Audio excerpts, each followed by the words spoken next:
And we are live. The SMT Podcast, April 16th, 2020, 8:18 p.m. in the CLE, Eastern Standard Time. It is good to have you all if you're watching this in the live.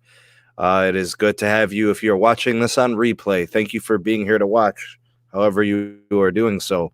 Whether you're watching this mobile or watching desktop, PC, laptop, whatever, iPad, strange, random Samsung tablet, whatever it is. Thank you for tuning in, and we're very happy to have you. And huge merger news today. Just, I guess we'll call it a technicality. It just kind of had to happen. There was no doubt that it was going to happen, but it was one of those things that was scheduled. Just, one of those, systematic things that has to take place in the legal side. Every public state utility commission has to agree.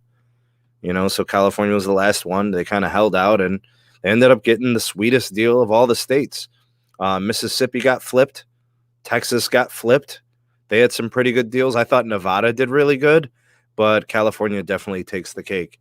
And playing hardball, can have its rewards. And I think the citizens of California are probably going to have probably the best network access because of the way that it's structured with the agreement. So I'll be quick. I'll run through everybody that's here. Lucky B, if you're still here, the homie Lawrence, Cash Games, Jim, it's good to have you guys. Cesar is in the house. Gene's in the house. I think we also have Tom. He's holding it down. We also have Rafi. He's got moderating duties tonight. The wrench. Watch yourselves out there. He does bang the hammer, as they say. Sam, it's good to have you. Yep. Yeah, Sam, it's the situation with Boost, man. I kind of reported on it earlier this week.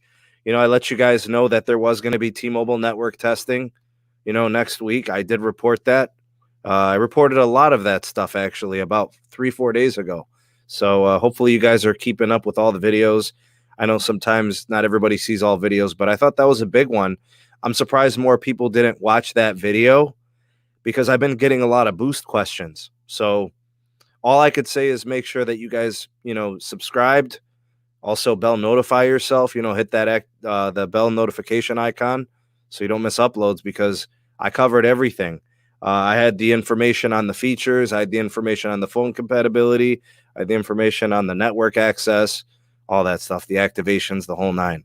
I have a lot of knowledge on the who's getting jobs, who's getting hired, that sort of thing, management positions. I had it all. So, I just saw a report come out probably, 10 o'clock this morning. Peter Adderton's been tripping all day about the whole thing. He's just learning about it. I already had the info. So I share with you guys as soon as I can. So make sure that you do watch all the videos, check out, everything that I present to you guys because, that's what's going on, especially if you are a Boost employee or a Boost customer. That's information you probably really wanted. Let's see who else is here. Ram is here. Good to have you on. Just got an email from corporate. Yeah, there you go. Daniel is here. Good to have you as well. Glad you could stop by tonight. Rich is in the house. Good to have you, sir. Which Apple devices are compatible?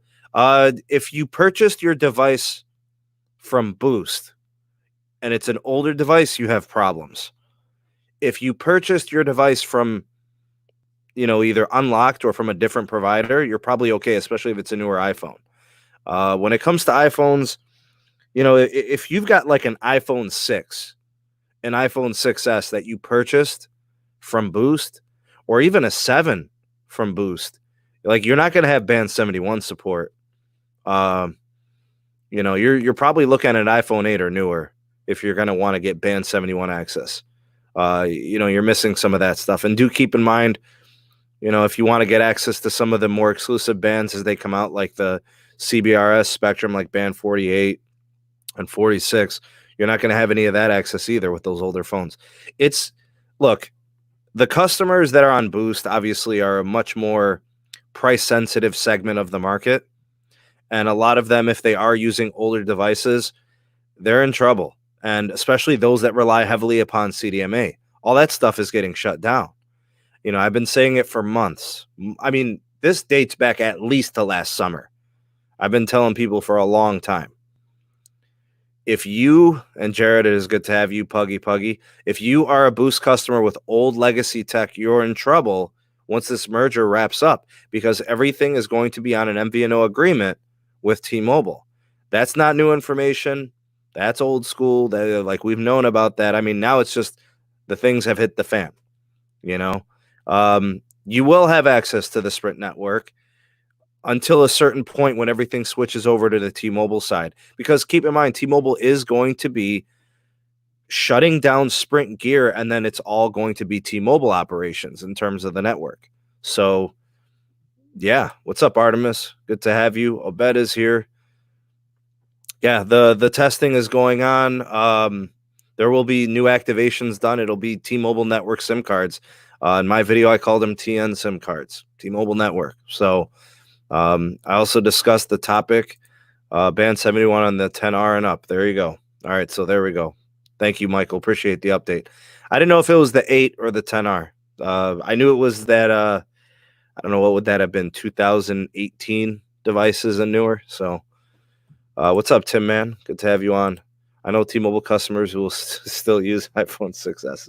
It's true, man. It is absolutely true.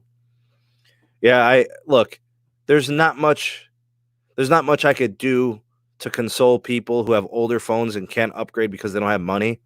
That's a tough spot to be in. But this is what's happening. This is the evolution of the business plan, right? The business model. Anyways, we'll talk more about that later. I'll as the details come out on Boost, I'll present them to you. I do have some additional network information and business operations stuff. I'll probably put a video together tonight on it, and we'll cover that topic. What's up, Carlos? What up, bro? Where you at, homie? We're struggling, dude. I'm struggling, bro. Look at how I gotta eat, bro. I gotta put it on a stand. I'm struggling, bro. I'm struggling. I'm sorry, man. Inside. I'm sorry, bro. Crazy. Caleb, Carlos, we are glad to have you guys. Thank you for being here tonight. Thank you. We came to talk about the T-Mobile and Sprint merger with the final merger closure update, and it all of a sudden turned into a Boost question session, which is cool. But that really wasn't the intention. We could talk about Boost later, but I will guide you guys towards the video that I did either Monday or Tuesday. Make Boost great again. Make Boost great again. Boost is going to have some problems for like the next month or two. And actually, the problems will happen once things get good for T-Mobile customers. Because what's going to end up happening is there are, Carlos, you know it better than me, man. Boost customers are a price-sensitive group. Heck yeah, they are. And if you're price-sensitive, it's not easy to upgrade. So that being said, got them still rocking them assisted phones. That's how we'll put it that way. Yeah. What's up, Adam? Good to have you on. Caleb's in the middle. Sorry about that, Ron. All right. So yeah, there's the access for the Stylo 4. What I would say, big shout out to Ron. Thanks for the super chat, man. Mid-band goat fire. Absolutely. Thank you for that. When it comes to devices, if you're going to have to go in there and look to see if they can cut you a deal. Hey, I'm a Boost customer. I've been a Boost customer. I don't have money to be upgrading. What can you guys give me on the cheap, or what can you throw in on, because I'm stuck, might be one of those cases. But it makes you wonder though, like people that are still rocking the iPhone 6 or 6S. I mean, that's tough, bro. I mean, there was a Boost promo last year for the 6S for like $50. So there may have been some people who just got the 6S last year. Now, the problem with the 6S, Carlos, you know about this, man, the way Boost locks stuff, right? And the certain bands that they do and don't have access to. I know, exactly, bro. That's why it's going to be a sloppy mess, man. Because what's going to end up happening is once the T-Mobile switch is there, all of a sudden there's a lot of features that Boost customers now have if they have the phone. Like Wi-Fi calling, like Voltage. HD calling, voice over LTE. All that stuff can happen now. So the network's going to be changing. Hardware might have to change. Do you think more than 25% of customers that are Boost customers are going to have issues with their phone? Bro, I give it about 40%. Wow. I give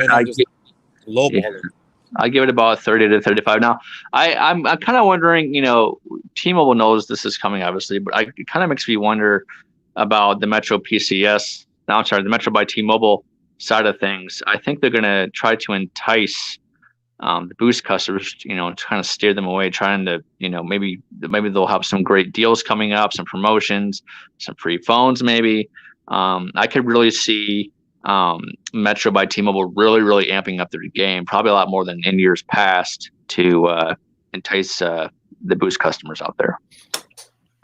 What's up, Timmy? What's going on, guys? Just doing the podcast thing, man. What's up, man? All right, so I haven't been trying to scare anybody, but I have been trying to give as many people heads up since last year. If this thing gets approved, if things proceed with the merger, there's a lot of you out there with pretty much Boost-only devices that are heavily connected to CDMA and 3G that don't have access to Band 71 when this thing goes T-Mobile side.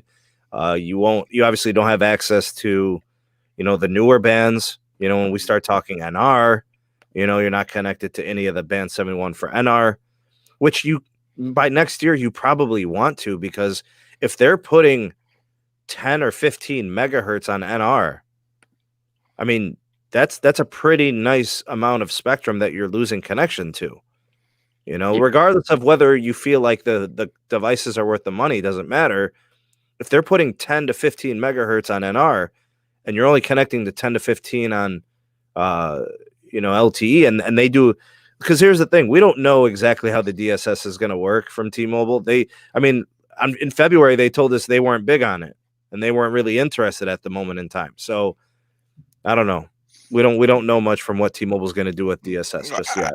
I still think that was because of Nokia. They didn't have the technology they do now. Yeah, but they have a deal with Ericsson. I think we have, Caleb, confirm if I'm right or wrong, we have more markets that are Nokia than we do Ericsson, right? I'll have to look at the map.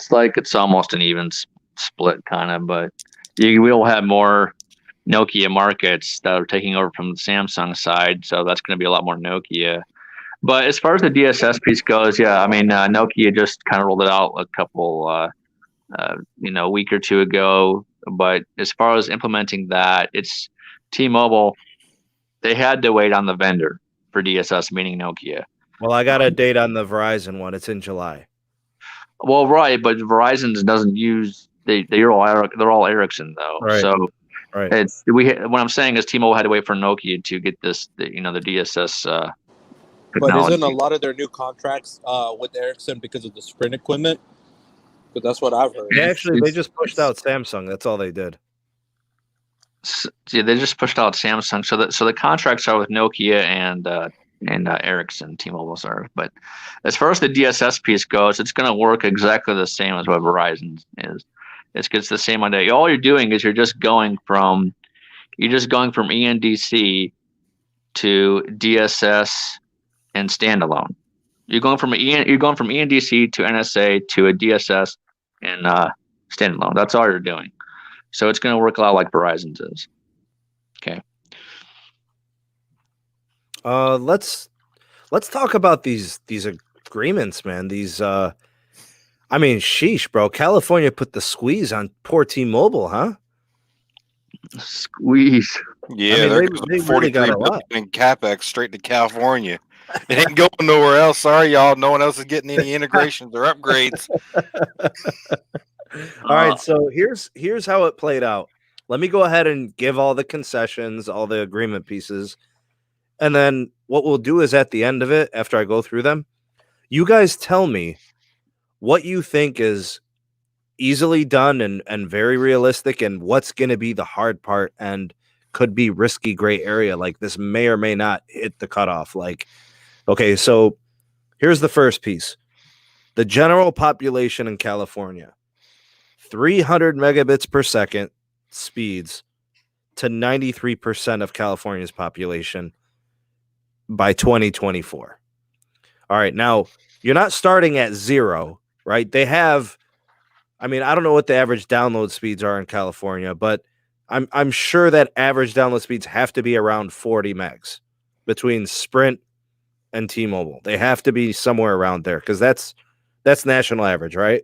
Yeah, it's about 40 to 50 meg. Okay, so you're looking at potentially increasing the speeds by sixfold. Okay, so that's the first part, and the big piece there is 5G. As you're getting NR rolled out, that's where it needs to go. The other piece for the general population is 100 megabits per second, 99% of California by 2026. If I take those two pieces, I think the hard part is actually 99% of the state. It is. That's a crazy number. Now, here's why I say that's a crazy number. That's as close to 100% as you can get. 100% means nothing left. Like you got it all, right? Sheesh, man. 99%. That is cold-blooded. My head hurts just thinking about it. So to me, the 93% of 300 megs is more achievable because I think about topography. I think about elevation in certain locations. You know, if there's a city that's over around a hill and there's great coverage, on the other side, but on the other, I think about all these things and I'm like, man, 99%, that's rough, bro. So to me, I think that's the hard one. It is, because the reason why they're going to 99%, it's the people that do live, in the foothills, as they say. It's the people that do live up north near the Redding area, where all the forestry, the hills, the trees. So cities are, very easy. It's easy because you have infrastructure such as light poles, monopoles, buildings, towers, backhaul, right? You have all that stuff. So that's a huge advantage. Now, when you're trying to plan RF for mountains, canyons, Death Valley, try the Emerald Triangle, bro. You already know about that. Let's remind everybody that this is not geography based. This is population based. It is population based. Yeah, correct. So there may be a town of a very small population in an isolated region of California that has a population of 1,500 people, and they may only require a couple of towers. Yeah, that's true. It's crazy though. That is it's crazy because you're still gonna have to cover that little 0.5% or the little percent that's up in Northern California and stuff like that. Right. They're gonna have to figure out, hey, what's 99% of the population, and that's the tough part. It's just there's data analytics that cover that. You got to convince, bro. This is the one part where you have to worry about too, man. Is a lot of these farmers, bro, they're not going to allow a cell tower being slapped in their property, bro, or near their property. Oh, Carlos, let's talk about that, actually. You're the perfect person for this because you drive these areas. Rural population, 100 megabits per second to 85% of rural California, 50 megabits per second to 94% of rural California. So here's what that's saying. You can use macro sites to deploy low band because 50 megs can be done with band 71, no problems. I would say band 71 and AWS. Okay, but I'm just saying, you don't need NR. Right. You don't need it. You don't have to separate the spectrum and start trying to fandangle it. Are we going to use massive MIMO here at the site? You probably don't have to worry about that. But that's the thing, though. Part of the thing that they promised, the federal government was to have 5G in rural America. So that would be considered rural America, even if population is 500. Now, the other piece to this, and I was talking about this with you guys we got the message thing going on in Twitter, is this removes a lot of the red tape. A lot of the things that get in the way of development and deployment where Tim lives, for example, He's like, yo, we're trying to do upgrades to these tower sites, and they ain't having it. The city keeps shutting it down. They keep stopping it. When the state fights for 5G and increased download speeds, you basically have to convince your people, your citizens, you guys have to back off. We did this for you guys. We got you this access. What do you mean you don't want towers? You know, we fought for this. And that's the problem, Sneed. You have a lot of people that oppose this, bro. You have so many people. I was showing you articles earlier, bro. You got people that the carrier puts a tower up, bro, fully running. Then they go to the city council, bro. They trip out. They try to get it shut down. Yeah, and they get shut down in a month. It's being decommissioned. So believe it or not, like when the city council does deny a cell phone permit, the carrier does have the right to sue them, and 99% of the time we do, and 99% of the time we do win, right, to construct that tower. So it's a trade-off, bro. Everywhere in California that has been taken down, carriers have sued. They have lost. Bro, do you know what they said? They can put it in federal land. Yeah, it depends. It's like a 50. It's like a 75-25 battle, pretty much. But usually Verizon will usually win the lawsuits. T-Mobile, sometimes they lose. You know, they can lose a little bit, but T-Mobile's usually. Verizon's been losing them, bro. It's not Verizon. But Verizon's been more successful at actually winning at this stuff than what T-Mobile has. Last little piece here: 123,000 rural households will be provided with fixed home internet within 6 years. They will offer Lifeline support. 300,000 new Lifeline customers must be added. Increase California jobs by 1,000 over what is currently in place with Sprint and T-Mobile as separate companies. And diversity reporting and a rural infrastructure deployment report. So basically, they have to be like transparent, explain everything they're doing all the time. All that's doable. I want to say this, bro. This has to be said. They're freaking hard on T-Mobile. They didn't do this with AT&T or Verizon at any time in any of this type of nonsense. Because I watched literally Verizon buy every regional carrier across the nation, bro, and nobody said anything to them about jobs, about service, about deployment, about speeds. Nobody said anything about, bro, they are being really freaking hard on T-Mobile. What did T-Mobile do, bro? I mean, look, I don't protect carriers. I'm trying to figure out why T-Mobile's held to some crazy standard that no other carrier has before. Sneed. It comes down to Sneed. Even though Sprint, we all consider it as a regional carrier, they were still in the eyes of the FCC and everybody. It was still considered a fourth competitor, and that's you're cutting 4-3. Yeah, while you got Dish figuring it out, which we already know. It's not looking that good. You know, we didn't heard a single thing. It's tough, bro. I think the hardest part. I think the 123,000 rural households with fixed home internet. That's cake. I think, and you got 6 years to do it, so the time is easy. The rural population part, I think that's doable. 100 megabits per second to 85%. That's cake. 50 megabits to 94%. That's cake. You could do that over LTE, right? 50 megabits per second. I don't know, man. I think the hard part is the 100 megabits per second to 99% of the state. Yeah, that's going to be really tough. And that's 6 years from now. So, right. I mean, even though it's 6 years, God, bro. Look, I'm a man of scientific, like formal education. I know what 99% means. That's crazy. 99% of anything is absurd. Like when it comes to yield, when it comes to performance. Bro, if somebody performs 99% on their job, that person will be president within 5 years. You get what I'm saying? Like, that's how good 99% is, how thorough that is, you know? Mm-hmm. I don't know how they're going to do it in the Eureka Mountains, so. That's what I'm saying, bro. Like, that's so hard to do. Bro, Verizon will never sniff 99% of California. Ever.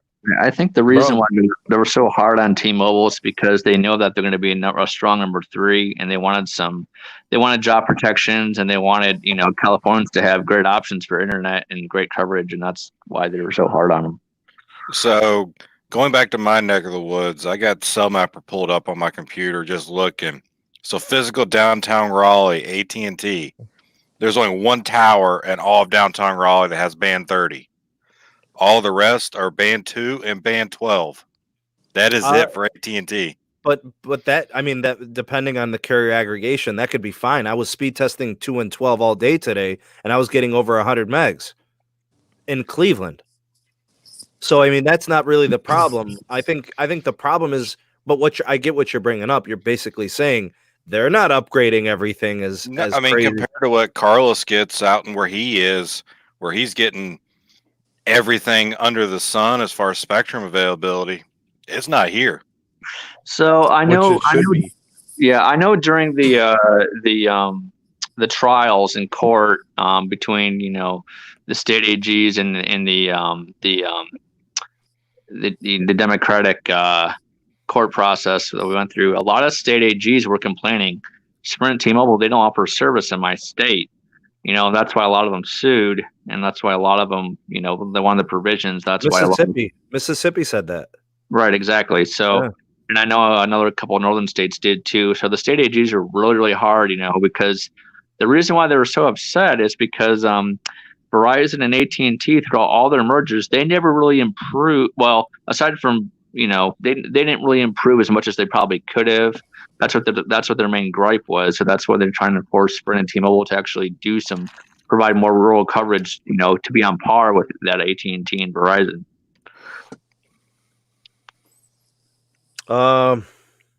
California did really well in terms of getting stuff for their people.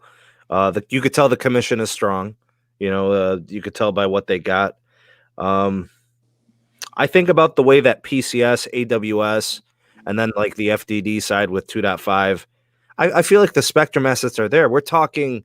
I think T-Mobile has 130 megahertz national, and then what does Sprint have? 210 national.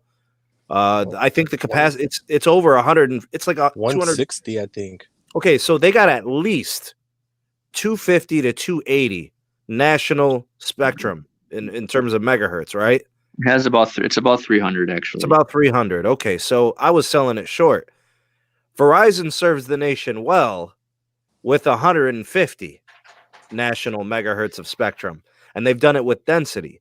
I think T-Mobile has to understand. They just have to come to the realization they're going to be building a bunch of tower sites. There's just no way. I don't care how much it costs. That's irrelevant.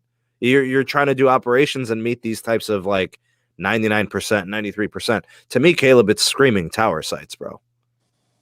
There's going to be tons of them. Oh, yeah. We have to densify the living crap out of California. My blood pressure is already boiling. but this is the thing, though.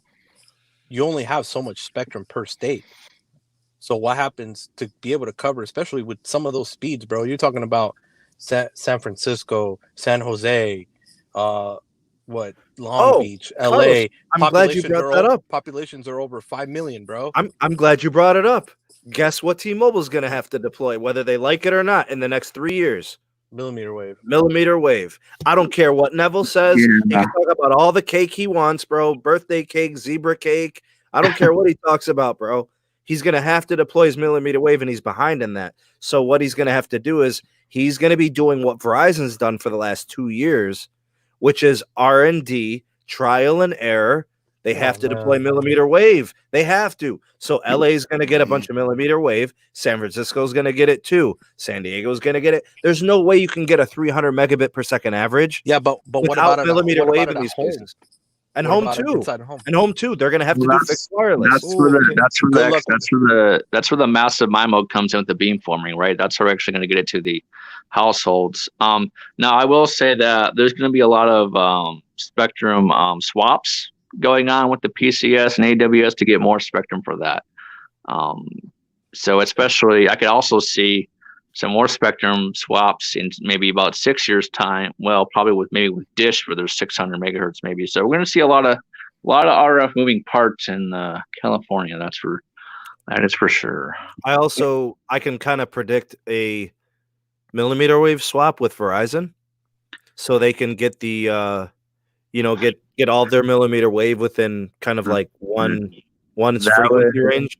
That would be probably on the 24 and 28 gigahertz side of things. But yeah. So there's a couple things that are going to be happening with the spectrum holdings. Most of this is doable, but I don't think Mike Seaver agrees to this unless he feels he could do it. There must be something that he feels confident in terms of their plan and how they're going to be, rolling out the network and, using, mid-band for 5G and all of that. I just know that T-Mobile is going to have to expedite their millimeter wave development. Seriously. Yeah, they agreed to. They agreed to the California PUC stuff already. So it's just it's doable. It's just the only thing I like what California. The only thing I don't really like is the time frame. I think 2024 is a very hard goal to do this in. I'd rather have it be 2026 myself. But yeah, man. I mean, I'll tell you what, man. That the 2024 piece is hard because even if you think about right now with the situation, like when do you really get to push people out at the rate you need it to be? You know, when you think about the workforce, right? They're kind of like, it's like starting the clock, but you're kind of like stuck for like the first 10 seconds. Right, exactly. What's up, Sean? Good to have you on, man. Thanks for stopping by. I mean, look, I was going to sit here, and talk about this whole thing, but honestly, I just want to say good job by California. Good job to get their people jobs, to get their people fast internet, home internet, rurals represented. I feel good about all that stuff. I don't know, man. I guess we could kind of just open things up to everybody in the live chat, see what everybody wants to talk about. If you guys have any questions on the agreement, if you guys have any questions on anything going on in wireless, I know people were asking about Dish earlier and what they're doing. It's the merger. This is the full effect of the merger. Everything was hunky dory. Everybody was happy and hitting pom poms, right? Cheerleaders, everybody's loving it, and now it just got real. Yeah, pretty much. Now the real work really begins. Day zero is going to happen for retail side. Caleb's already had day zero. I want to give a big shout out to Kimon. Technically, mid-band is capable of gigabit speeds, 100%. But it's hard to get gigabit speeds in a state like California when you think about that population. It's going to be tougher. Like millimeter wave, you put a couple channels of 100 megahertz, you're multi-gig, aren't you? Bro, it's just people don't understand how that state is laid out. A lot of people can just easily talk, but if they physically go there and see how it's laid out, how it goes from being at sea level to 2,000 feet in a mile drive. Wow. You're talking about, bro, you're talking about a whole different animal, dude. And it's everywhere there. Even in the downtown area, bro, you go from sea level to 1,250 feet and then back down to sea level and then 800, and it goes like hills, bro. Yeah, people don't understand that. Yeah, just drive up and down I-5 and you'll see what we mean. Yeah, exactly. I-5. I'm not, Carlos, I'm not trying to downplay it. I'm just looking at what T-Mobile agreed to. You know what I'm saying? They got a game. They got a lot. Millimeter wave. Let's put it this way, bro. Millimeter wave. Downtown areas and stuff. That's what I'm saying. I think that's going to help their download speed average. And at a place like LA, and a place like San Diego, and a place like anywhere where you have a developed city, right? Yeah, where you can put these nodes all over the place. And San Diego is touchy. And that's where we're going to be deploying the millimeter wave the most, is in high density cities that need the capacity.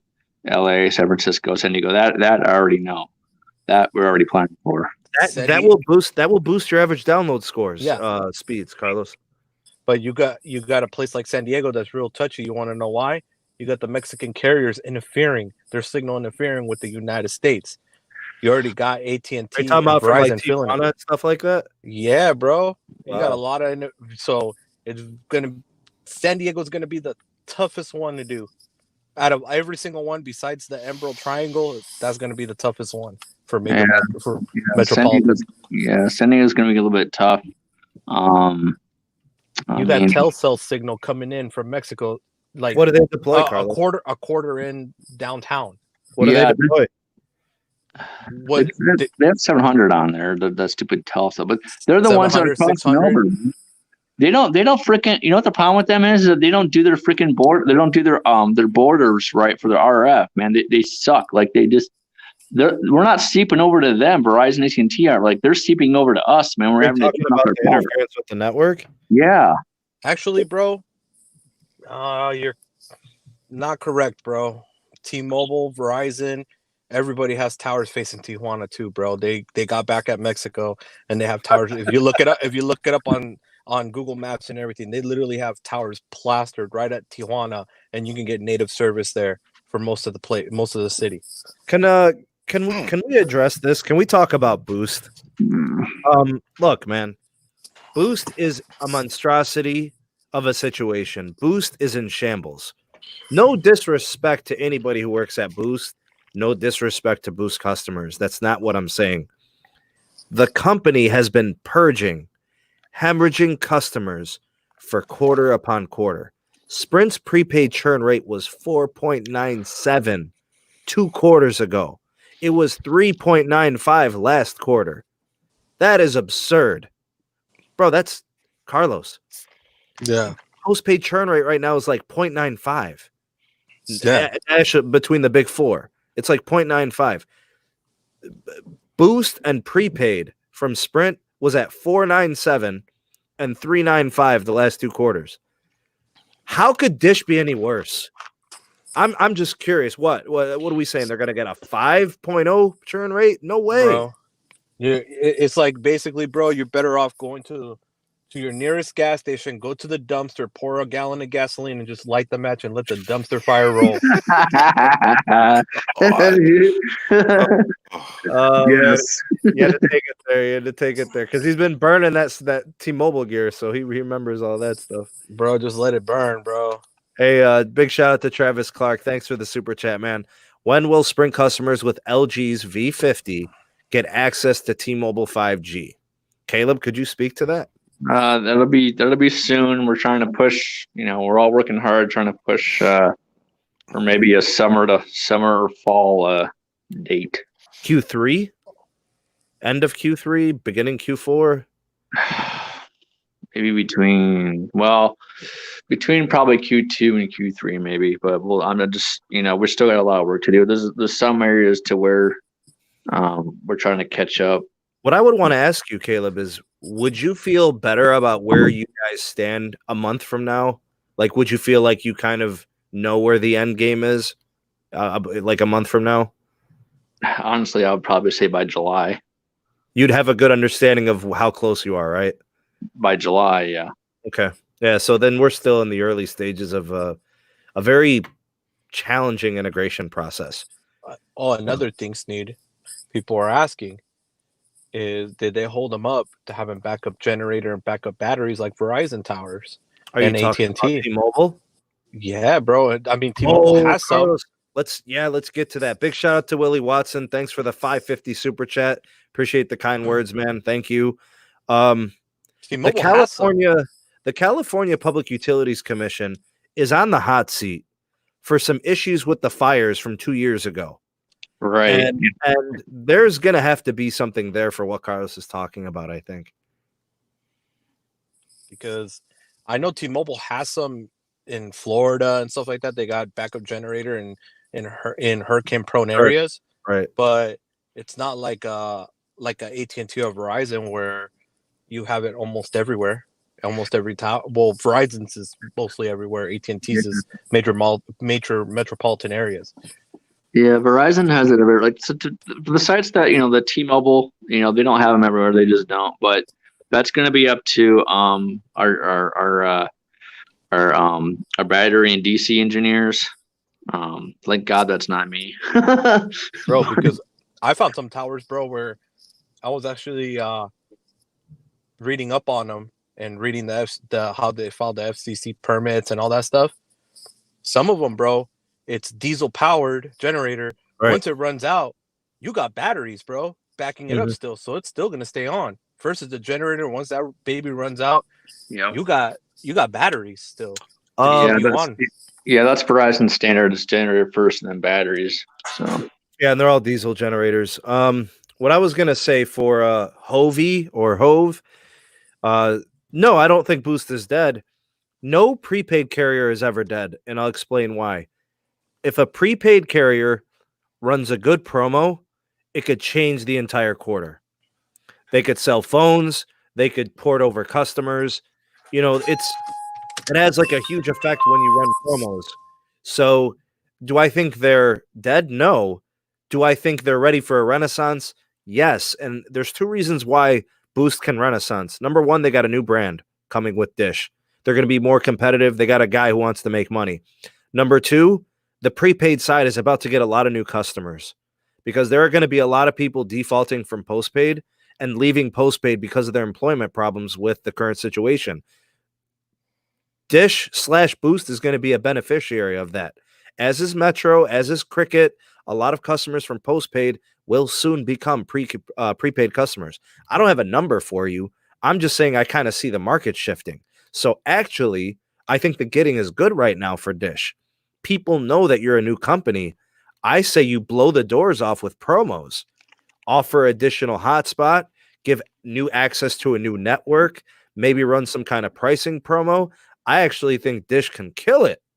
I think they can take a lot of customers from other prepaid carriers if they don't match what they do. Bro, you know what was sweetening the pot right here? And I know, Tim, you can agree with this one from the sales side.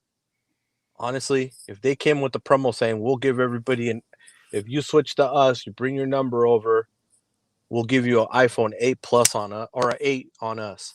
At least so they have band 71 and everything. iPhone 8 doesn't have band 71. They need iPhone 10 XR. You have to have an XR or newer. Yeah. So let's say if they did throw a promo like that, a crazy promo XR, iPhone or SE, the new SE, because it's only $399. SE, I could see being prepaid. I mean, it's only a $400 phone. They're going to have to actually bring the price down. If they could run a port-in promo and bring it down to $299, I think people can work with that. But at $399, it's still going to be tough to get people to move in. I mean, do they do trade-ins at Boost? I mean, they do. When Could you give them? In. Yeah, I was going to say, could you give them $100 credit for an old iPhone 6 Plus, an old iPhone 6S that they maybe bought last year? I don't know. Well, I mean, Boost always sells like stupidest deal, bro. You can get an iPhone 7 for $100 from them. Right, but a 7 doesn't have you covered with band 71. I know. But still, like, that's the promos that they were throwing around like this year, last year. But look at how far back that generational tech is. They were giving away 6S's and 7s. We're talking about the iPhone 12 coming out in the fall. Big shout out to Cesar Barajas. Will T-Mobile millimeter wave be faster than Verizon? Never. It will never be faster than Verizon. Nobody will ever. Bro, it's like holding a candle to the sun. Verizon has sunk their teeth into millimeter wave so far. They're 3 years ahead of everybody else right now. Everybody, even AT&T, man. Yes. And they've got double the spectrum that AT&T has. Try 2,000 megahertz worth. Look, man, we've had conversations about the business potential of what Verizon is doing. They're locking up deals in medical industry, healthcare systems, Walmart. Like, they're locking in millimeter wave ultra wideband deals, bro. I was saying to Pete, I'm like, that's got to change. T-Mobile's got to get in. They can't without the millimeter wave, though. They can't do it with midband. Bro, how are they gonna let's say do a hospital with virtual operating that they want to do and all this stuff? That we saw a lot of things at CES. You know what? I want to midband. Man, I'm really glad to see we have some guys from the Boost side. Big shout out to Jihad. Thanks for coming in here and popping in. And same thing with Hove. It's good to have you guys representing kind of the Boost brand. We usually don't do trade-ins, but I always give them credit when they upgrade to a newer iPhone, and I know other stores do it too. So they're matching any other promos that they're doing. They're staying competitive. Yeah, they usually do. They'll match a Metro PCS offer. I'll tell you what, Hove. I've said this time and time again. The poured out, poured in situation with prepaid, it's a revolving door. The market's a failure. You're actually incentivized to leave because the promos for going to another company are attractive. You're never incentivized to stay. Like, they don't say we'll give you a free month of service. They don't say we'll give you 25% off a phone if you've been with us for 6 months or longer. They don't do that.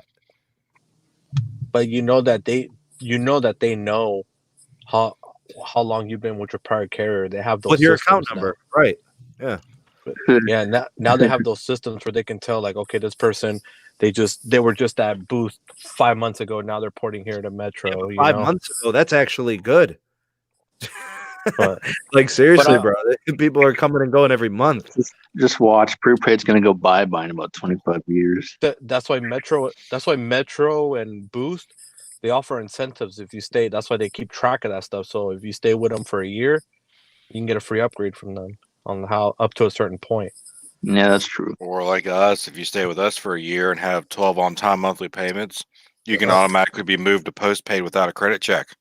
And you can get a brand new phone 0 down. Oh, there you go. You see how they did that, Tim? They're trying to get everybody on the more profitable side. Oh yeah. Yep. Yeah. Absolutely. Which makes sense. It's right. That's actually a good business move that they actually pulled. Yeah, because they can always force you a default on your credit if you stop payment. Yeah, because it's not just anyways. Everybody thinks credit is based off of social. It's not. It's name and birthday. That's all you really need. Even name and address. Big shout out to Sebi with the $5 super chat. Thanks, bro. Well, TBH, midband has potential if it's optimized to the max. At least be something even better with more carrier aggregation. Hey, I don't want to downplay what midband can do. I just know what 100 megahertz channel millimeter wave can do. It's gonna completely change the capacity of a network in places that need it. You know. What about 10 megahertz of millimeter wave? I've never heard of that. I don't know anything about it, bro. I've never heard of it, bro. I've heard of 50 megahertz channels. I've heard of 52, bro, but have you heard of 10? That's all I have not heard of 10. I have not. Bro, I've heard of 10 megahertz of band 71 of 600. Flex them, bro. Flex them. No. Oh, man. Gene, thanks for the super chat, man. You guys are very generous. Thank you out there to all who provided super chats. Thank you so much. You guys are very kind. No, let me see here. Handsome Baller. I remember when Boost Mobile used to have the shrinkage program. Anybody familiar with the shrinkage program? Yeah, I remember that. What's the deal with the shrinkage? I'm trying to remember correctly. So you keep on paying your bill, and I think like every year it decreases by $5 or something like that. Yep, your plan decreases by $5. Second month currently 90% plus. Third month around 65 to 75%. No, something like that. Okay. Gotcha. Okay. Well, that's an incentive to get people to stay. I mean, that's a bad situation when your customers are fleeing. I mean, you gotta. Wow. I mean, customer care is not enough. Phone pricing is not enough. Like, how do you keep them? Bro, I knew people that had Boost Mobile, bro, that were paying $20 a month for unlimited, bro, from the $60 plan. Why? Because it just kept dropping? Because it kept dropping. They were a loyal Boost customer. Yeah, that's what my brother. Free upgrades every year, everything. I gotta tell you guys, I don't understand. Now I know why Sprint couldn't upgrade their network. They weren't making money. That's what my brother did with Boost. He was on that plan, and a lot of customers liked it. I had a Boost. Imagine so. It's nearly free. $20 a month, bro. I would just have one just to have one. That's the lowest you can get. You can get it down to is 20. It won't go any lower than that. The only plan I could think of that's as competitive as that is $25 a month with Visible if you're on a 4-person party plan. That's still a sweet deal. Or the Kickstart. Yeah, and then the kickstart when people were just paying taxes on $35. Yeah. What would that have been? $5? They're paying $5.31 in fees and taxes. Oh yeah, get out of the red, bro. You know what a lot of people were doing back then, and actually the Boost stores were actually promoting this. They actually a lot of the Boost employees will have old Verizon Wireless prepaid flip phones, and they'll do the star 228, and they would activate an account, a brand new number, everything. But you have 48 hours to load the money for the number to stay current, and then they'll port it right out right away to get somebody hooked up. And then Verizon finally stopped doing that because a lot of numbers were getting ported out because of that. Right. Yeah. On their prepaid side. Yeah. That's gameplay right there. I remember that. I remember that. Dude, Metro was doing it too, bro. Both of them. That's how they were getting. Bro, it was like, because I remember my homegirl, she worked at the Metro store and she was doing it all the time too. Carlos, what's up, Mr. X, man? Big shout out to Mr. X, the homie. He says you'd start at 60 and decrease to 35. Those are good. That's good pricing. That's customer friendly pricing for sure. Every 6 months, you would get a $5 discount. Ironically, customers still want the shrinkage. Well, that's why their network never got better. All it was doing was showing good prepaid market share for Boost. Lowest shrinkage plan would drop to us was $40. Price goes down in a year. Wow, bro. So literally, you just hung around and your monthly bill just got cheaper and cheaper. Man. Yeah, bro. It was a sweet deal plan, bro. Straight up. Thanks, Robert. Appreciate you. He says you guys are awesome. You guys are the best. Carlos, Caleb, Tim, you guys are awesome. Nah, it's because of them, bro. Paul Boyd, good evening to you, sir. Page Plus is what he's referring to. Okay, so that would be what the MVNO of Verizon, I think. Page Plus. Gaming at its finest. Totally agree, Hope. All right, good. Mike, seen where AT&T Prepaid is doing a 15-month plan for limited time. What's the cost on that, Mike? Because I'm guessing you probably have to pay it up front. I wonder if crickets do anything good these days. You know what, Hove? I really don't want to know about the fraud, bro. It makes me depressed. Like the lengths that people will go to game systems and try to play people for money. And then they say things like, oh, well, they're playing us and ripping us off. We might as well do it to them. I hate that, bro. It hurts me because, like, if everybody doesn't, like, if you don't run honest business, then it's rotten all the way around. You know? It'll never change. There was a point at with the $30. Oh, my God. What's up, Scoop Man? What's happening, bro? Yeah, fraudulent activity. Wow, man. Let's see here. What else is going on? In talking about the devices and the network, if they can get an iPhone deal on the what would be the one that supports Band 71, the first gen, that 10R? Yeah, it'd be the XR. But it'll be cheaper to do an SC, the new SC, bro. You gotta think about it. Look at the price. Listen. Can you work something out to get refurbs? Oh, like a 349 refurb, 10R, 64 gig storage, refurbished devices, 349. That would be nice. And then if they got a trade in, if they got good credit with the company, you get what I'm saying, Tim? That's kind of what I'm thinking. I mean, between the SC and the XR, 10R isn't the 10R 449 right now? No, it is still $599. Oh wow. Apple only dropped it $100 when the 11 came out. Dang. But between the two, I mean, the XR and the SE2 or regular SE, whatever you want to call it, has the same LTE modem. Still 2x2 MIMO. Still get band 71. But you're trying to get the bands. Like you're trying to get band 71. So that's why, it's either going to be the new SE or it's going to be like the 10R. But like Hove is saying, we're doing it with the 8 and the 8 Plus, but the 8 and the 8 Plus don't get you T-Mobile's most important low band for now in the foreseeable future. Correct. The S8. Oh, they could do. Doesn't the S8 have band 71? No, the S8 No. does not. The S8 Active did. So the S9. Yeah. Could Yeah, you the S9 definitely. could you get people into refurb S9s for under 300? Could you do it at 299?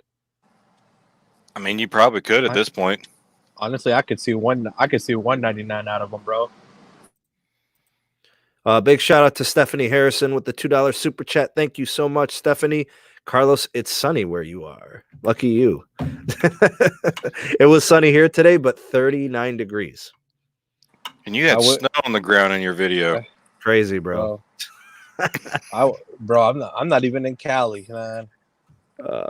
He's Cali pretty is close. raining right now. Is it? Well, that's what my boy was telling me earlier today in LA. Oh, look, Hove is saying they will have to give us refurb XR for 300. Man, that's a good price point, man. I was saying 349. You come in at 299, you're doing well.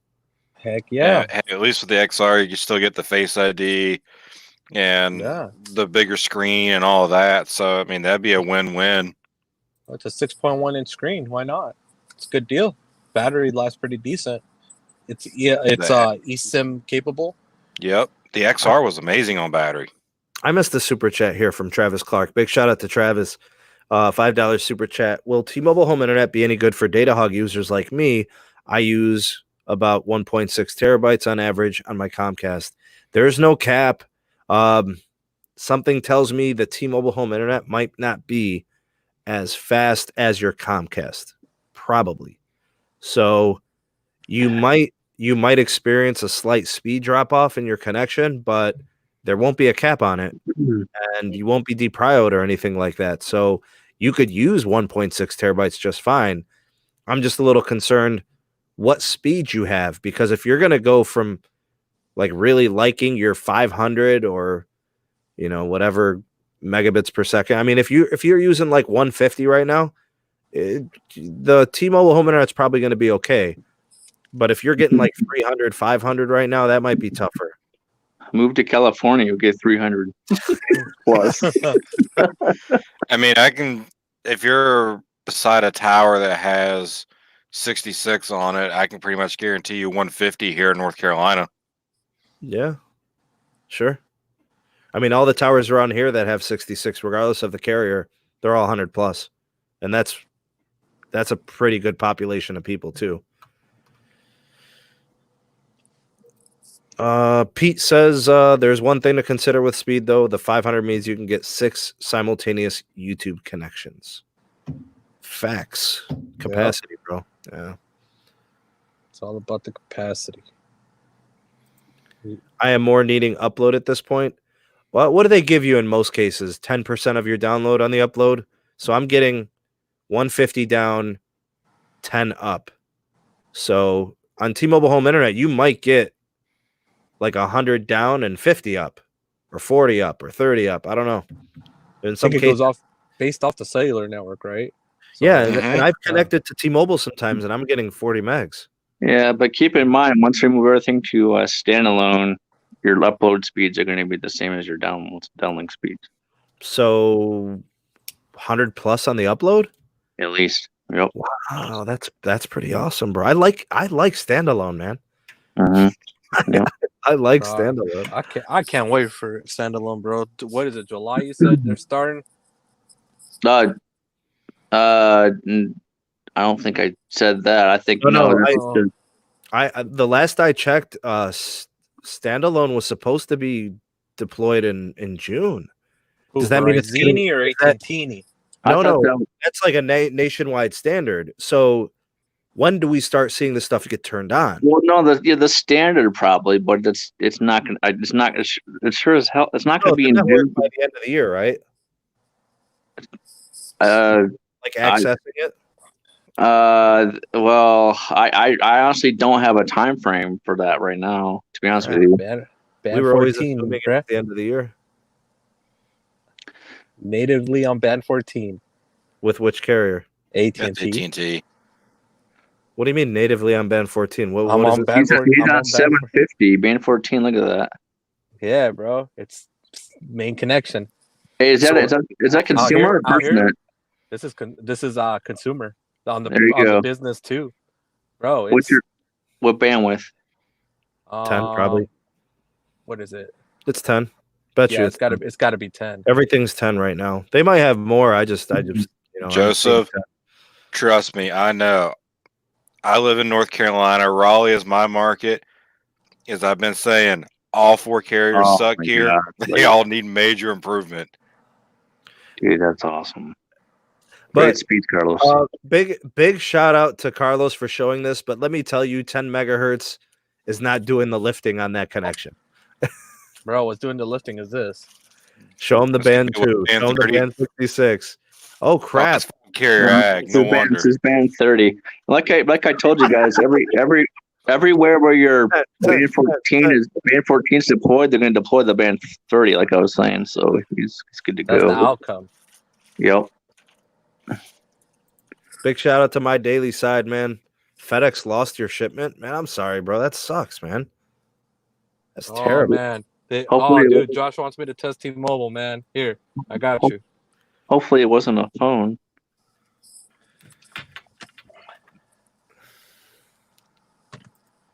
Hey, big shout out to Stephanie with another super chat. Thanks, Steph.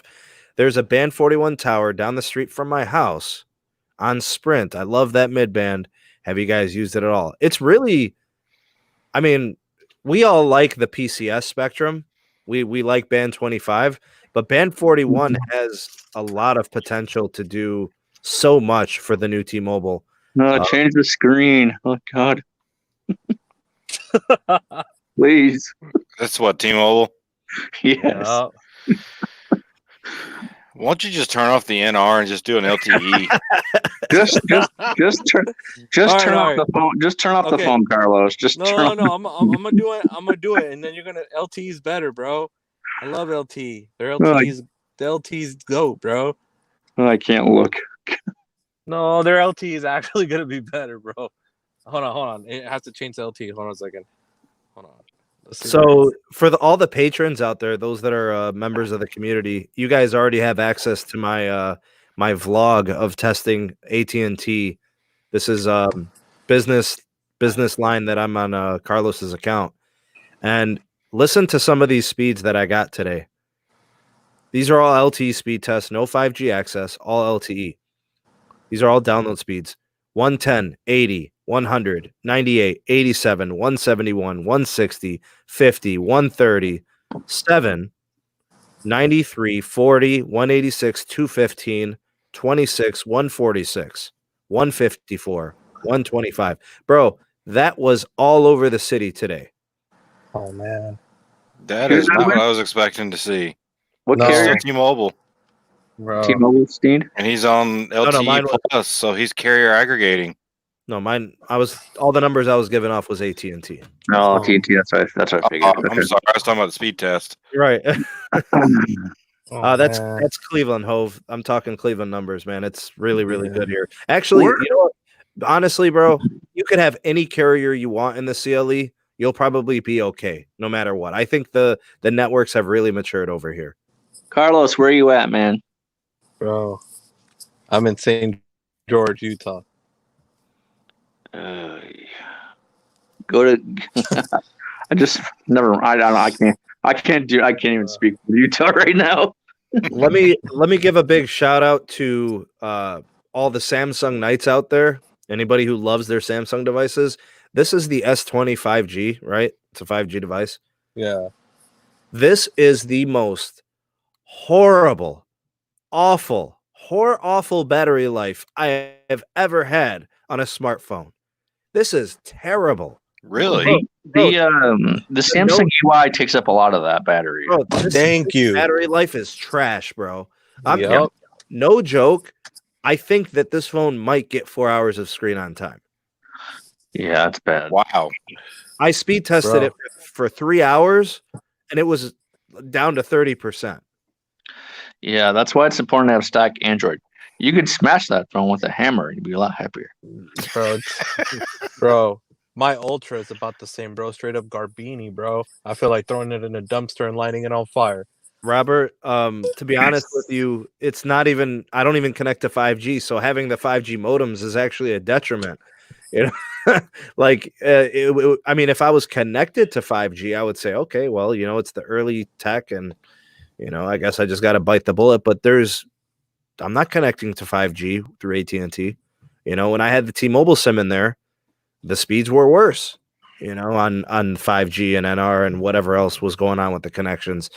Look, man, if you're still gonna upgrade to an LTE device this year, I ain't mad at you. It's not future proof. You're definitely probably gonna upgrade in a year, but I can't be mad at you for not wanting to go through the growing pains of a 5G device in 2020. You know what you have to do, Sneed, next week. You know what you have to do. I need me my plus. I need me my plus. You're literally the worst, bro. Bro, I need me my Motorola Edge Plus, bro. Straight up, I can't deal with I'm this. buying the Moto Edge, not the Plus. I'm buying the Edge for the 765G. Dude, you know what, bro? But the Plus has got the bigger battery in it, bro, and it's got a better modem and better chipset, man. Hey, look, for a man. couple hundred more, dude. Come on now. If you're gonna do this, don't shoot yourself on the foot with the Pixel 5. What's wrong with you? Just get the 865. Trust me, dude. I'm trying to save your little 5G life over here. Bro, big shout out. What I'm doing with that Ultra? Oh, sorry, my bad. Go ahead. Big shout out to Stephanie. Another super chat. Thank you for that. Very kind of you. Used to work for Sprint indirect retail. You guys have any idea how the new T-Mobile is going to treat Sprint indirect stores? Wow. Stephanie, I'm mind blown because I don't know anything about postpaid with Charlie. So Charlie Ergen is your new boss. If you are a Sprint employee, we don't know anything about the postpaid side. I have information on prepaid with Boost. I'm in the dark. I am completely in the dark on information from postpaid. As far as we know, Charlie's still in India. I don't even know. I have no clue. I know there's some Charlie Ergen T-shirts you could buy on eBay for about $10. Sorry, bro. He's in India learning his tech support skills right now. Oh God! Let me say this though. Charlie Ergen is one of the wealthiest men in North America. That is not an exaggeration. He's literally one of the richest people on this side of the globe. So, everybody's like, oh, Dish doesn't have money. Bro, they will bankrupt the TV side and get to going in wireless if they so choose. You know what I'm saying? He'll file Chapter 13 and be on his way, and he doesn't care. He knows the TV is failing. Why do you think he did all this with wireless? Bro, all it takes is for him to file Chapter 13, like you said, easily, or Chapter 7, bro, and he's done. Oh, you mean to tell me that Dish doesn't have $3 billion in assets? That's all they need to close the deal. It's $1.3 billion for the Spectrum, and it's $1.6 billion for Boost. It kind of makes me wonder how much money they do have in, as a company. I'm not. So sure. I heard they have $750 million cash. Mm-hmm. Cash. Is it? No. I'm just talking about the assets. I'm talking about assets. I'm talking about the market. The market valuation for the company as a whole, though. It's bad though, man. Like they. Well, that's what I'm saying. It makes makes you wonder how much they have. That $750 million or the $3 billion, whatever it is, that's not enough for anything. Like, to be honest with you. Yeah, but he said he had multiple $10 billion loans that he could line up upon closing of the merger. I know the situation now is different. That sounds like snake oil to me. I don't know. He testified. Dude, I don't know. We need to see the proof. You're basically saying he lied in his testimony. All I'm saying is that I need to see. Okay, we need to see proof because T-Mobile got the money from the banks. I need to see the same stuff from Charlie Ergen. We need to see something, dude. I'm not seeing anything. Bro, the only thing we know for sure. Need a $10 billion loan to buy the Spectrum and the business, though. Go ahead, Carlos. Bro, all we know about him for sure is that he's secured with J.P. Morgan Chase. That's it. That's all we know. Okay, so that was before the merger was completed. So there's his $3 billion. That's two banks, $3 billion. I think that was what, $20 billion or $30 billion. No, you can't get $30 billion from two banks. Oh no, it was 10. I think 10 and 10, 20. So 20. It was 20. No, that was the T-Mobile deal. Oh, that was T-Mobile. Oh, dang, the T-Mobile deal had 12 banks to make the $26 billion. Right. Oh, then they're screwed, bro. That's what I'm saying. Like I don't. They're screwed. Where are they getting all this? Hey, the influx, the capex. Okay, Mr. X has some money talk here. He says Dish's market value is over 11 billion. dang. I Really? guess they do. I mean, look, Mr. X is a credible source. Or the junk bonds. No, they didn't junk, but bro, come on, Bro. man. That was definitely Sprint like 2 months ago. Come on, man. Just grab. Everybody just needs to grab their Dish Network dishes and just throw them in a dumpster and light them on fire, dude. That's it. They're done. Oh, geez. I've met Charlie during the C-band satellite EcoStar days. One word, crook. Oh man. Oh, dude. Man, I don't. Oh. Something. I would believe him more. I believe the company more. But just show me the proof. Show me the pudding. Show me something. It's just frustrating. But here's the thing: if he shows you something in Boost and prepaid, that doesn't tell you anything about postpaid. Who knows if he's even going to do postpaid? He has to. That's the merger was all about postpaid. He could Fourth national carrier. You can't be a fourth national carrier in prepaid. With TracFone is a bigger was a bigger carrier than anything that was going on that wasn't T-Mobile, Verizon, or AT&T. TracFone's like 25 million customers. He probably just forgot about his postpaid. He's probably like, okay, all right.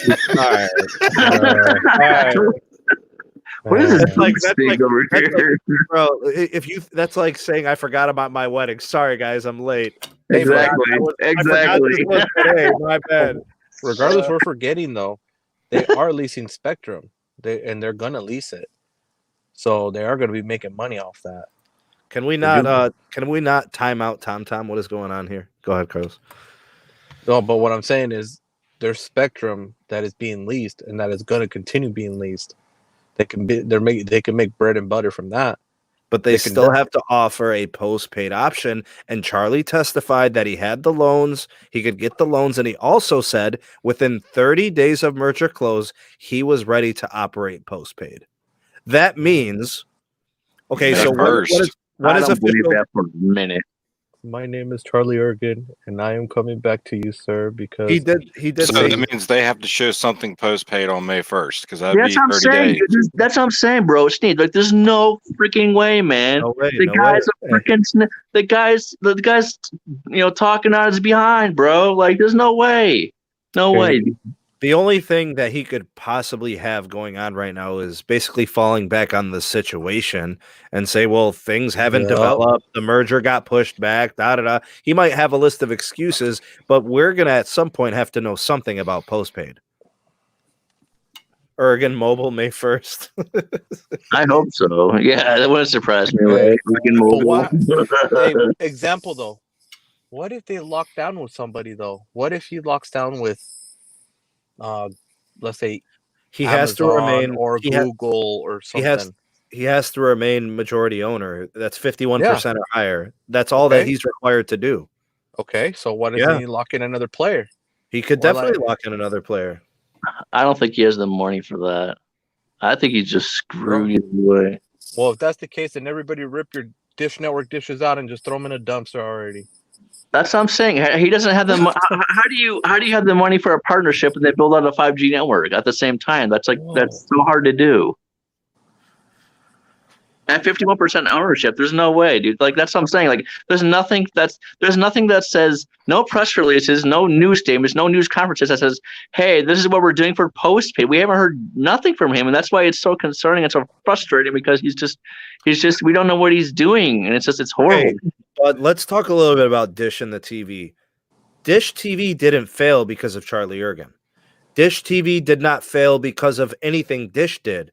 The market changed from under their feet. So it's not that they don't know how to run a business. We just don't know what's going on with them behind closed doors or whatever's happening, right? So we're in the dark. But I'm telling you guys, don't think that Dish is a failed company. The market failed on pay TV.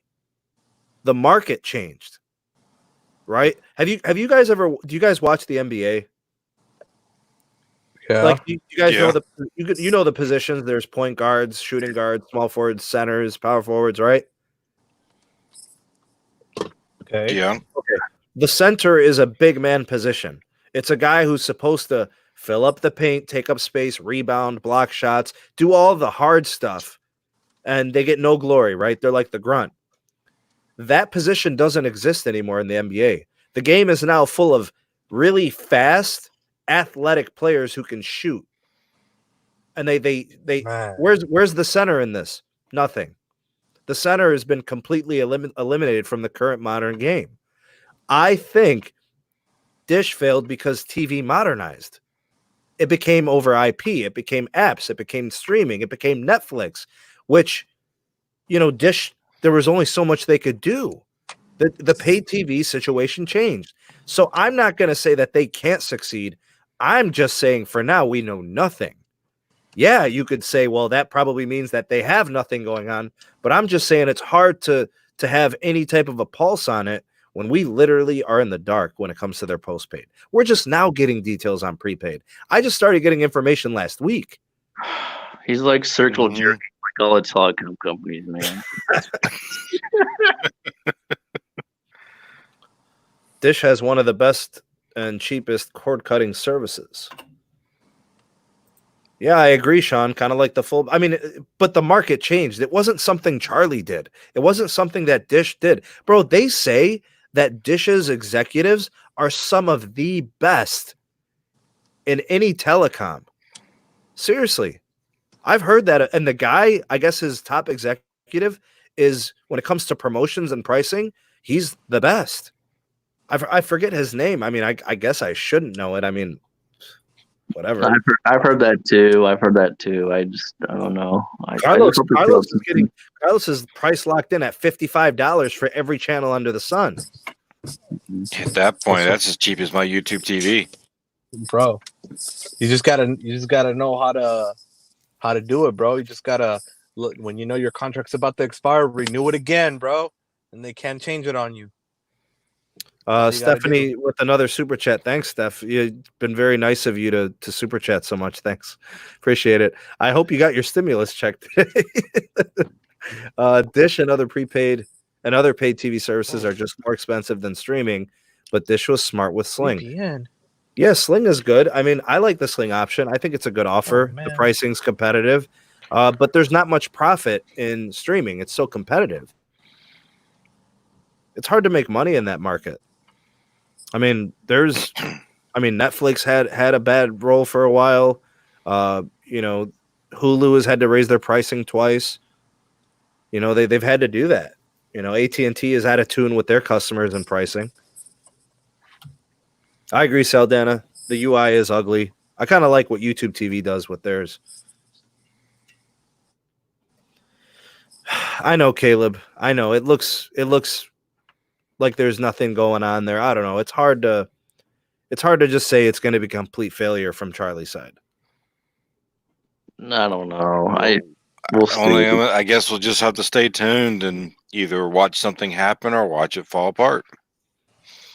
I don't mind the waiting game. At least he's not saying like, no, we can't do this, or no, we're not gonna do. You know what I'm saying? Sprint mode. Yeah, yeah, exactly. What was the dumbest thing Charlie could have said? I can't believe he really thought people believed this. And you know what I'm going to say, Caleb? He said he could build a 5G network with how much money? Right. I know. Like, what? Carlos, what did we say T-Mobile had to spend annually for the next 5 to 6 years? About 20 to 30. Annually. Annually, yeah. Yeah. He said he was going to do a national 5G with $10 billion, period. Well, actually, I heard he's going to build his 5G network.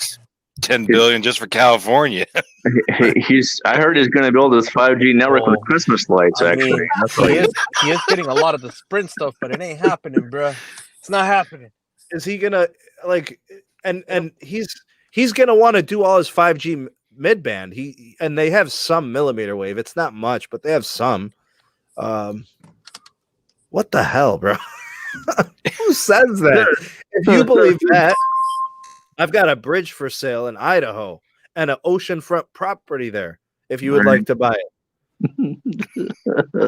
I mean, with that kind of logic, T-Mobile's old capex of spending $6 to $8 billion right over the on, last 3 years would have been the most amazing network ever. Yeah, I mean, The reality of that. I mean, the dish they're going to be new at this it's gonna be wireless horrible. game. They're like a new entrant, so it's just they're going to have to learn to play with It the feels like big. we're going back to the days. They're going to have to learn to To play the with the days big of voice boys. stream, bro. Yeah, I mean, they're going to play with the big boys. Oh man. I gotta ask you guys, when their postpaid becomes available, do you want to test it? Do you want to try the service? No, I say I do. I'm down. I want to see what their service is like compared to T-Mobile's because they're going to have that MVNO. I want to see if it's the same capacity, coverage, access, because that was the thing in the concessions. 100% access for 4 years, and then it drops like 10% each year after that till year 7, and then it's over. They would have to renew a contract, and there would be no DOJ intervention in the new contract. I mean, me personally, I'm not going to get a line, but I'm definitely going to go to a couple of Dish stores just to see what my competition is going to be like. I'll test it like after 7 years, maybe. Dang. Bro, we gotta hustle some dish lines out of Dish, bro. I'm gonna hustle some dish lines out of them, bro. So what are they going to call it, guys? What are they going to call it? They're going to keep Boost Mobile from all intents and purposes. I don't see a rebrand based on the information I'm getting. So it's going to stay Boost Mobile. I'm okay with that. What do you do about postpaid? They're going to call it Ergen Splurgen. It's gonna be Charlie Wireless, Ergly Mobile. Yeah, some ridiculous. man. Stephanie with another super chat. Steph, thank you again. I'm willing to bet that T-Mobile will reprioritize Dish. So, but they can't, Yeah, they're right? not. I mean, Yeah, I was going to say, technically we can't. They have wide open capacity for the next 3 years. and that's 3, I thought it mid-band, was that's 5. slow band. It's 7. everything. It's 7 years, 7 years access, 4 years, 100%. And then it drops 10% each year between 5, 6, and 7. Okay, I guess in my head I was thinking it's 3 instead of 4. Bro. Is it 3? I got it. For some reason I thought it was 3 full access, and then each year after that they start cutting back just a little bit. You have to pull up the DOJ agreement to verify all that. It's just one detail. bro. It's gonna be It's been a called. while. Yeah. It's gonna be called Dumpster Fire Wireless, the trash network. Wow. What I wonder what's going to happen here with prepaid. I'm excited. I'm excited about what Metro is going to bring to the table, and I'm also excited for what Dish is going to do with Boost. They're going to have to. They've got to get customers. The customers have been leaving Boost, and letters are going out to employees. People are accepting the positions. In-store managers, regional store managers. The executive positions. They're all getting filled. So that's action. May 1st seems like a legitimate date for a Dish operation. A 15th for like a promotional rebrand, if they're going to do anything with the plans or phones. Network testing is happening starting, I think, next week or maybe in 2 weeks. What's the date today? 16th? So like 2 weeks from today, there will be new customers to Boost will be getting T-Mobile SIM card. Oh, whoa. Whoa. Put this up on the screen. What do we got, a website? Bro, this is from Dish. Is that Dish's new crap? What does that say? What's the website? Whoa. Let's build a better tomorrow. So I guess it's going to be called Dish Wireless, bro.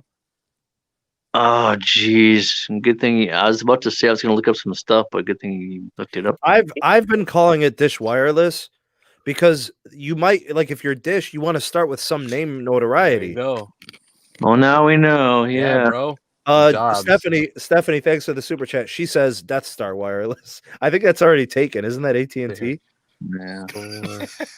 Yeah, Sneed, you can do Let me see if I can find like a sales position or something. Yeah, we could do a separate video on this Dish Wireless now that we know what the naming is. I gotta say, this is the first day on a live stream where we have a lot of Dish and Boost action. I'm really happy to see it. Actually, here's the only drawback that I see about the Dish Wireless. Let's see California. Let's see. Here's jobs for California. No, there you go. I mean, do you really think? I just want to get everyone's opinion. You really think people are going to go into Colorado. this Dish Wireless store? The Dish Wireless store and say, "Hey, give me a wireless line." But when they think when I hear Dish Wireless, I think satellite and not phone. You know. You think of what? I think of satellite, not phone. You think satellite TV? Yeah, no, this is all wireless, bro. No, I know that. 5G. Right. Yeah, but he's giving you market perception. He's giving you consumer perception. Yeah. So if you go drive by jobs a Dish Wireless bro. store, So you're gonna say you think, they are. They're just being very silent, bro. He's being sneaky again. Damn it, man. Dish used to be a satellite. No one's gonna say, "Oh, I want to buy a phone." Yeah. He's being sneaky. I personally don't like the Dish Wireless name. I don't think it's going to attract any customers or attention. Charlie's being sneaky once again, bro. I mean, if you think about it, if you think unless they do like massive advertising on TV, what's up? You pass by a Dish Wireless store, the first thing is going to like Dish. The first thought that's going to pop in your head is a freaking satellite and not a wireless phone. I mean, that part is true. I'm just looking like here. Spectrum is actually creating some traction here in North Carolina. They operate here as a Verizon MVNO. They're doing it everywhere, bro. They added the most. No, they added the third most customers last quarter. It was T-Mobile, Verizon, and then it was Spectrum. Called Xfinity? Yeah, I think so. But I mean, here it's a good deal. It's good pricing. It comes in cheaper than T-Mobile postpaid does and Verizon postpaid. But it's still technically prepaid, or are they selling it postpaid style? They're selling it postpaid. Just MVNO. Postpaid MVNO. Yeah. You found pricing? He's talking about Spectrum Mobile whatever, Xfinity Mobile. You know, the ones that are reselling Verizon. Verizon, yeah. And then they also connect you to hotspots wherever they have access points. Right. Yep. Yeah. Spectrum Charter and yeah. But at least we don't see. Damn. I mean, a real good friend of mine has it. He's got Google Pixels. Mm-hmm. He loves it. Yeah, sure. Verizon. Yeah, it is good. I mean, imagine having Verizon's coverage. You're not getting the capacity, right? You're still going to be running MVNO. But the hotspot access, I understand, is pretty extensive. Yeah, I mean, his speed tests are never over maybe 15 megabits per second. But if you don't speed test your devices and the top end doesn't matter. For what he uses it for, texting, phone calls, browsing the web occasionally, he would never know the difference. Look, I'll be honest with you guys. I'm getting really frustrated with Verizon in only one way. The video throttle. I tweeted it earlier today. Do you guys follow me on Twitter? Does everybody here follow me on Twitter? Yeah. Okay, so, I started my day 9 a.m.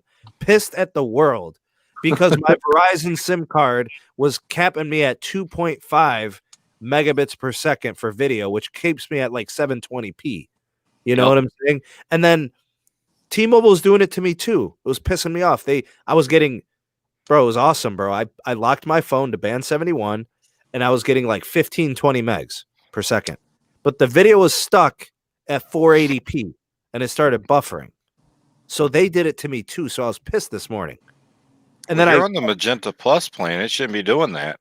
Okay, I understand, bro. But what was I supposed to do? Was I going to do a Carlos and start slamming it against the ground? Hulk smash my phone? Yeah. So what I did was I grabbed my phone that has Carlos's business line, and I'm getting 200 megs per second on my video on fast.com. Yeah. 190, 180. I'm like, holy crap, bro. GoatNet.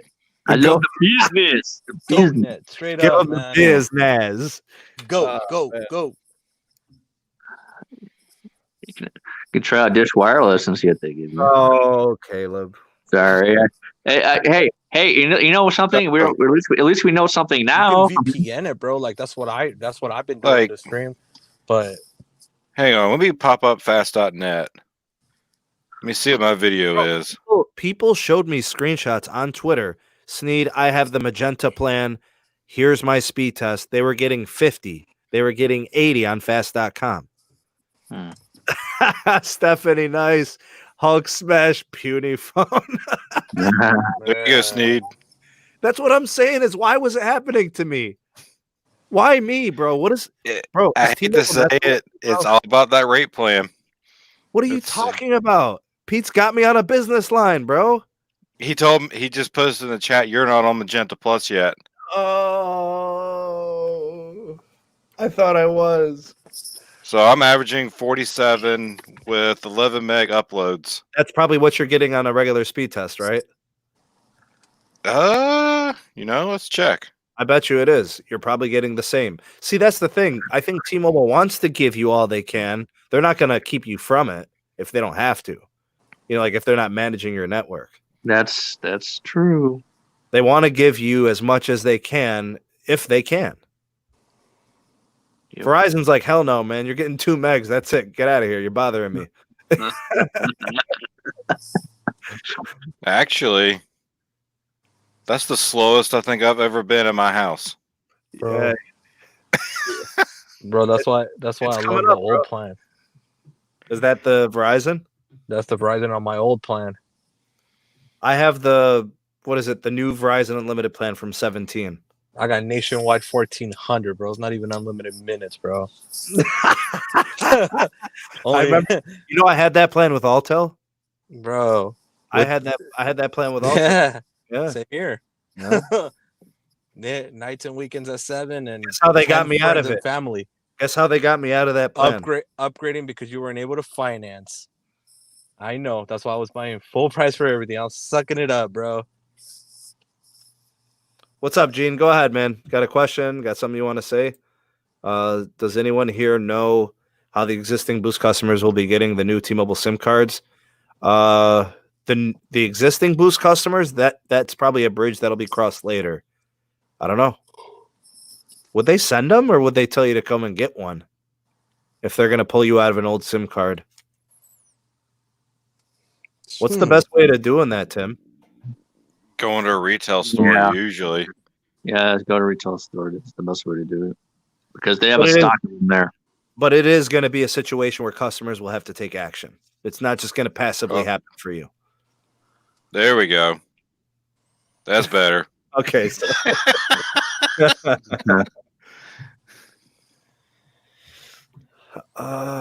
they won't need new SIMs unless the device requires it. Yeah, it's going to be a device thing. That makes sense. Yeah, I agree, Bobby. Yeah, I was a big Altel guy, man. Loved Altel. They always took care of business. They were good. Best pricing, best customer care. Yeah, I could Yeah. see Dish Wireless That's Altel, bro. a lot of combo deals with their TV I miss service. 360 communications. What are you talking about? Dish So- Wireless. He That's how going far way back. back. That's how far back I go with this company. They're gonna have to sell if there's no stores around you, Gene. You're gonna have to contact them and get them sent to you. Then, Yeah. is it possible to provide cellular service over a low orbit satellite, like they are planning for internet? Man, that'll be intermittent, bro. That's not going to be dependable, right? Don't they have to bring those satellites around eventually and shut them down and rotate them?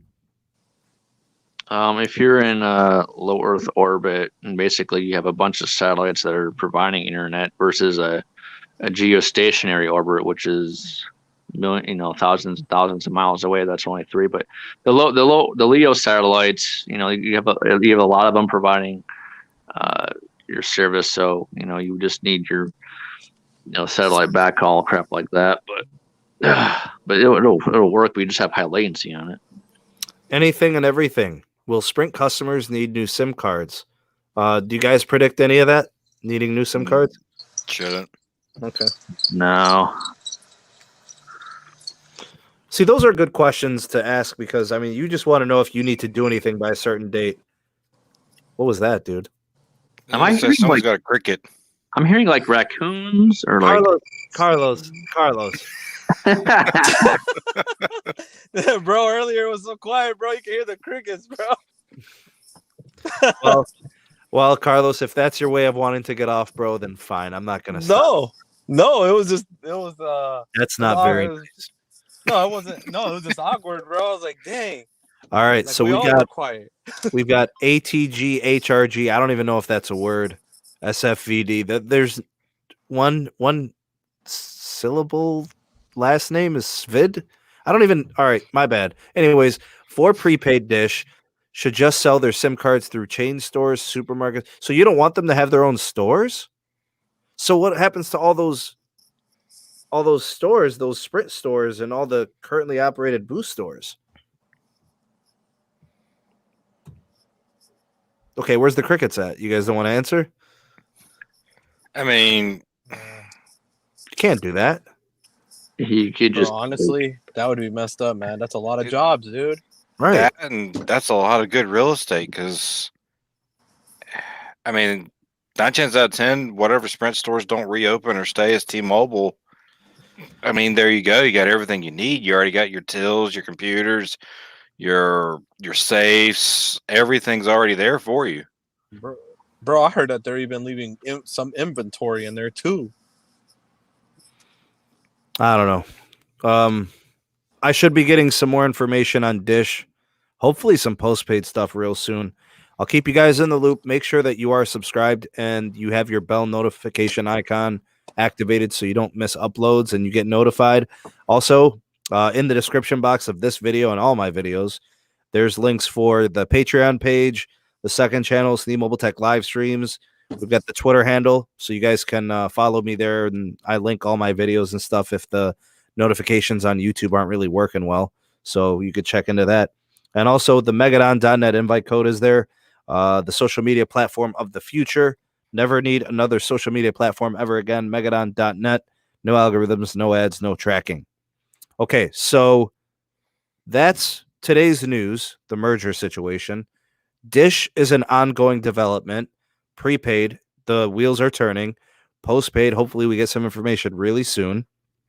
That's pretty much it. There was one more thing I wanted to say, but Wait, whoa. You heard that Dish was teaming up with Radio Shack? I didn't think Radio Shack even existed anymore. I heard there's one left somewhere. Is that true? No, I didn't even know that there was one left, dude. I think there's one left. There's one Blockbuster and there's one Radio Shack. They just left them just to keep the name, I guess. I don't know. Yeah, they're over there. Blockbuster too. There's one. They're over there by the dumpster fire. What do they got? VHSs in there too? They got it all, bro. They got it all. Damn. They got a red box in there, actually, in case you didn't know. Holy moly! So it's a rebranding for Redbox. No Tom way. Thomas just said there's a Radio Shack in his mall. What? Where? Bro, I ain't seen a Radio Shack in like 2 years. Where? Whoa. Stephanie says that there's a couple. There's a few left. Wow. Thanks for the super chat, Steph. Appreciate you. Very Our generous. website's still operating because that's where I used to go get a lot of parts for components and things I couldn't find anywhere else. I know. I missed that, man. Damn. All right, y'alls. Let's wrap it up. Big shout out to all that provided super chats today. Thank you guys for that. Stephanie, you were a big super chatter today, so thank you so much for that. Paul, thank you for your super sticker. I don't know what the sticker is doing. Is it a dancing pear or something like that? Like this. Thumbs up. Awesome. This is I haven't really seen you guys around. I have seen Hove around. There are a couple of Boost Mobile employees and dealers over here, so it was good to have you guys. Big shout out to all the patrons for supporting productions here on the channel and supporting the SMT Patreon page. Also, big shout out to Rafi and my other moderators. Thank you guys for that. I'll probably have some more Dish news up and coming. I'll probably do a video tonight. I do have some information to share, so I'll put that together and I'll have that first thing tomorrow morning. And as T-Mobile network integration is ongoing, I'll bring to the table as much as I can to keep you guys in the know of when things will continue to improve and get better, and capacity and coverage starts to kind of really manifests itself. I know everybody's wants to see the potential of all that spectrum, and we're all trying to get access to that network, but things just they're happening. It's just you got to be patient sometimes. Yeah, and, it won't be too much longer. Yeah, so hopefully we have something in the course of the next couple of weeks that we'll know, and we can get you guys updated, and it'll be good, and everybody will scream yay. Thanks, Gene, for the super chat. Thank you. Big shout out to Sam Vehicles. Good to see you, man. Thanks for stopping by. Big shout out to Chanel. I don't know, man. I didn't watch the video, so I don't know what he said, but I don't know. I did a dish video earlier this week, and pretty much everything that I had in my video was in the article from Peter Adderton this morning. So whoever my source is, he's been 100% accurate, and he's ahead by about a week. So I'm going to stick with my source, and I'm going to roll with what I got no matter what. I like to believe in my sources, and I trust them. Not going to mislead me or anything like that. So that's this podcast. Thank you guys for watching. It's 9:58. We've been on for almost 2 hours. We're done. Hasta luego, guys. Say adios, everybody. Peace. Peace. Good night, guys. We'll see you on the next one.